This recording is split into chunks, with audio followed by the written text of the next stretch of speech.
예, 화성정 전용기입니다. 행안부 장관님 저도 질문 드리겠습니다. 네. 저희 많은 의원님들께서 행안부도 선거 투개표 관리하는데 왜 대응이 안 됐냐 이런 질문을 하시는데 저는 좀 다른 시각으로 보입니다. 왜냐면 국무조정실 체계, 상황관리 체계도 있고 행안부에도 체계가 있는데요.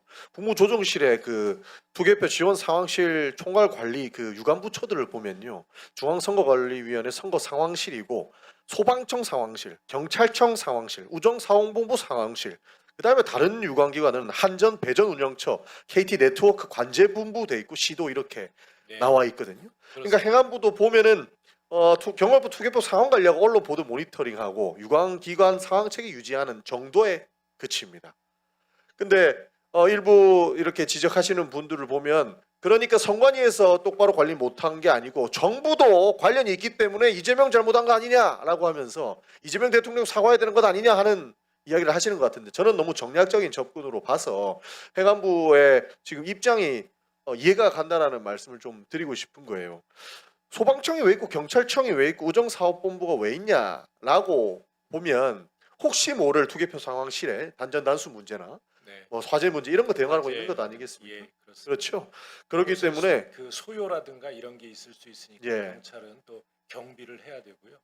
예, 그런가 하면 이제 통신 두절이라든가 이런 것에 대비해서 KT나 또 우정사업본부도 그런 어떤 뭐 선거 물품이나 이런 것을 긴급하게 이송할 예. 때를 대비해서 대기하고 있는 거죠. 그래서 투개표 지원 상황실의 조직도를 보면 어떠한 역할을 하는 곳인지를 알 수 있기 때문에 이것을 정부와 선관위에 연관짓기에는 굉장히 좀 무리한 주장들이 있다라는 말씀을 좀 드리고 싶습니다. 그리고 왜 그 투표용지 부족 사항을 상황실에서 행안부 상황실인데 몰랐냐라고 질문을 해주시는 부분도 저는 좀 바로잡아야 되는 부분이 뭐냐면 선관위도 서울시 선관위도 투표용지 부족 사태를 5시에 알았어요. 근데 행안부에다가 왜 이제 알았냐라고 이야기하는 게 말이 됩니까?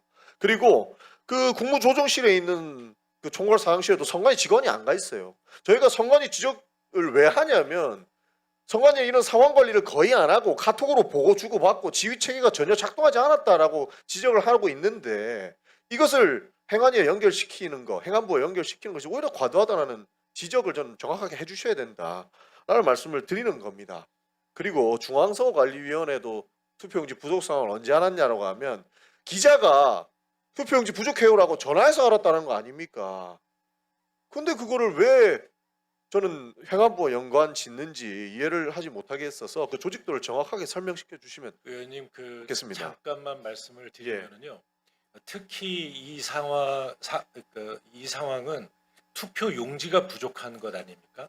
투표 용지를 보충해주고 이송해주고 하는 일에 행안부가 만약에 나서서 영향을 미쳤다라고 하면 자칫 그 부정선거에 의도가 있었던 건 아니냐라는 의심을 받기에 딱 좋은 일이 될 수 있습니다. 그러니까 투표 중에 행안부가 개입을 했다라고 하는 내용이 투표 나왔다면 용지에 행안부가 어떻게 손을 댑니까? 그거 나오면 행안부가 왜 투표 개입하냐고 난리 났을 겁니다. 그렇습니다.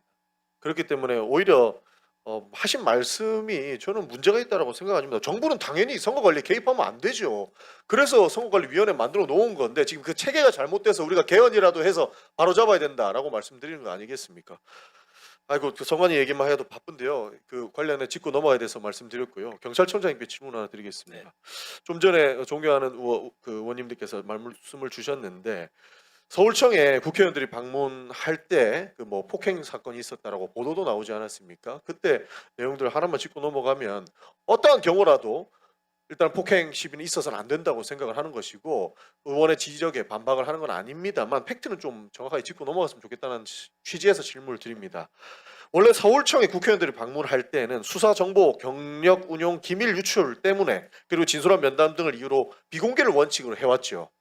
네, 그동안 그렇게 해왔습니다. 그때도 그렇게 똑같은 잣대를 댔습니까? 그러한 것을 이제 요청을 했는데 그게 협의가 잘 안 돼서 근데 아까 전에 그 TV조선 나온 영상 보니까 보좌진들이 찍고 있던데요. 경찰청 안을 원래 그 청사 안에 그렇게 찍어도 되는 거예요? 결국 그날은 공개 면담을 하게 되었습니다. 하게 된 거죠. 그러니까 그분이 마치 폭행을 일방적으로 한 것처럼 주장하기를 바로잡기 위해서 말씀을 드리는 건데 그분 직책이 경비부장입니다.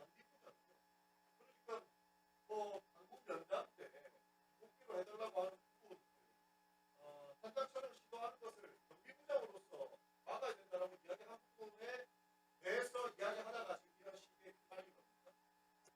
예, 촬영 문제로 문제가 생긴 걸로 알고 있습니다. 경비부장이 지금 이 시비에 걸렸다는 거죠? 청사 경비가 아니고요. 경비부장의 얼굴을 근접 촬영을 하는 것을 이 제지하는 과정에서 그런 문제가 생긴 걸로 알고 있습니다.